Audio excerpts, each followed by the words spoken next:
இவ்வளோ பெரிய காரியத்தை செஞ்சுருக்கிறீங்க, உங்களுக்கு ஏதாவது வெகுமானம் கொடுக்க சொன்னால் நாயை வாங்கிட்டு போய் என்ன செய்ய போறீங்க? இல்லைங்க, ஆறாத வடுவா என் மனசில் ஒரு வேதனை இருக்குது. என்ன, எந்த நாய் கேட்க போகுதுன்னு கேட்டான் எங்கள் வீட்டில்.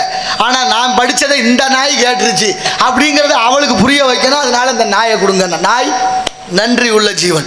எல்லா மொழியும் அவரவர் வளர்க்கிற பிராணி அவரவர்கள் பேசுகிற மொழி தெரியும்ல, அப்படித்தானே உலக நாடுகள்லாம் இருக்கு.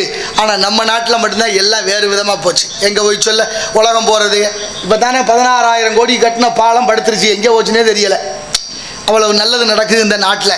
ஆனாலும் நாங்கள் நல்லது பண்ணுறோம்னு சொல்லுவோம். எங்களை பற்றி நீங்கள் என்ன நினைக்கிறீங்க நீங்கள்? ஆனால் பக்கத்தில் இருக்கிற ஒரு முருகன் கோயில் கட்டியிருக்க அந்த ஆற்றுக்குள்ளே, அது இடியலை. கட்டி 6 மாதம் ஆகலை, பாலம் ஆத்தோட போயிடுச்சு, தெரியுமா இல்லையா? இப்போ வந்த வெள்ளத்தில். அப்படின்னா எவ்வளோ வலிமையா, எவ்வளோ உண்மையா, நேர்மையா இந்த மக்கள் பணத்தை பயன்படுத்தியிருக்கிறாங்கன்னு தெரிஞ்சுக்கிறணும். இதை விட என்ன சொல்ல? இருந்தாலும் நமக்கு ரோசம் வந்துருச்சா? எது எக்கேடு